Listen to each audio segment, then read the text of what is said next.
Hi, I'm Gonzalez with Sustainable Culinary Solutions. Today's topic is about where are we currently at and where are we headed into the future and what should we do about it. In the last few months, I have visited many restaurant operations and food service locations across the US, and we seem to have a common factor in place. We can't seem to get ahead of ourselves.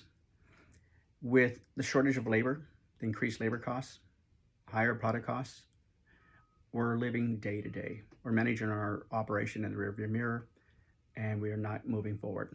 Nor can we move forward because we're barely making it day by day, and we're losing money every day. So let's start and tackle this, starting with labor costs. It's not just the $22 an hour, okay, and this is not going to go down. It's going to keep increasing, and if we were looking for qualified employees, it's going to make it harder for us. In fact, there's less and less students going to culinary school, and the training for cooks and chefs is becoming less and less. Now, with the $22, you have to add at least 30, 35, 40% fringe now. And that's due to major lawsuits. You're looking at timekeeping, you're looking at workman's comp, and the costs keep increasing. And if you're not classifying your workman's comp correctly, then you're paying a higher insurance rate.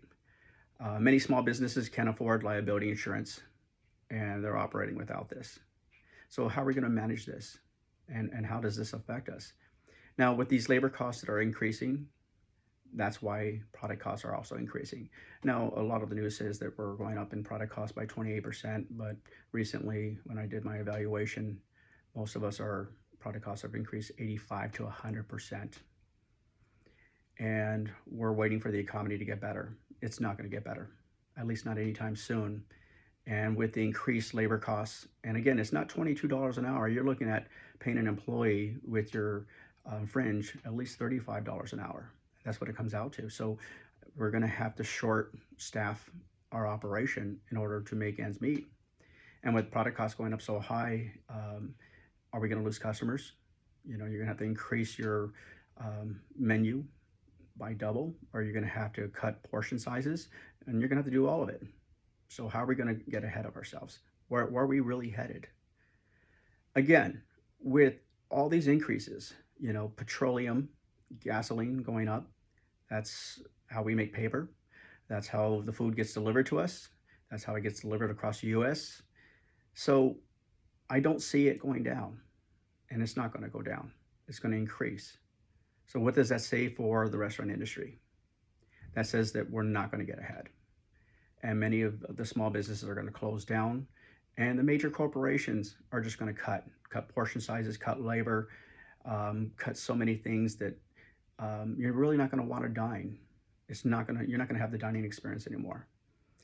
So with that being said, what is it we're going to do? How are we going to operate our restaurant? If you have ambition to own a restaurant, to own a bakery, are you going to be able to? It's going to be very difficult to do this in the future.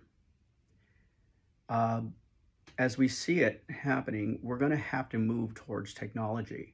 If you're not moving towards everything, your POS system that tracks inventory, tracks delivery, bank charges are going up, so you're going to have to track everything that you're doing, all your KPIs. You're going to have to go to an iPad system if you're in fast food, so that there are no cashiers.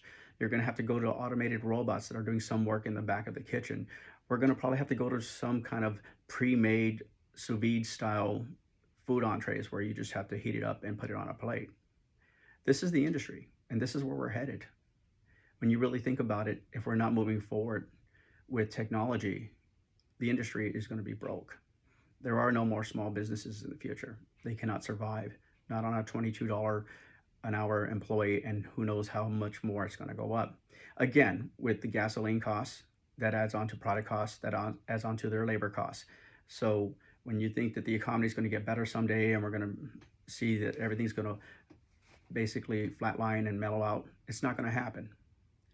So we need to think ahead. How do we get ahead of ourselves? How are we going to make this work? Again, you're going to see a shortage of labor. Since COVID, you would have thought that the restaurant industry would have been more sanitized, and we'd look out and be able to handle safety and sanitation better in the operation. And as I traveled across the US in the last year, I've noticed that the bars were dirtier, the restaurants were dirtier, shortage of staff. They couldn't keep up, they couldn't clean the operation. Um, Again, and this is due to labor costs and product costs just keep increasing, and they're not going to go down. I'm just reiterating all this over and over again so we can be more well aware of where we're headed. So I hope that we're all successful in this industry, but unfortunately, if we're not thinking outside what's currently happening and the costs that are keep increasing, and we're not hiring someone to help us move forward with menu changes, you know, um, it doesn't matter what you put on your menu, whether it's seafood, whether it's plant-based, where it's vegan, where it's chicken, it's all going up. Everything from oil to salt to pepper, there is nothing that's staying down. So with this being said, we need to rethink how we operate in the food service industry and where we're taking this. So there's many new technologies out there that we have to look into, and we have to think about if you keep just working day by day, your operation is going to go bankrupt.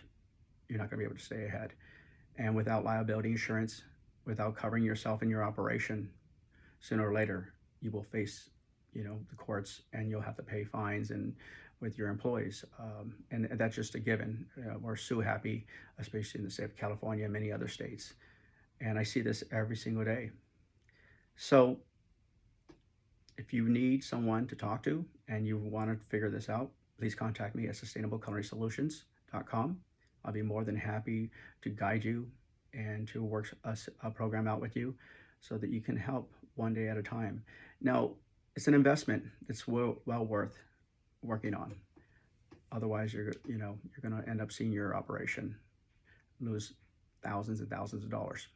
So please contact me. Thanks for listening, and have a great day. Thank you.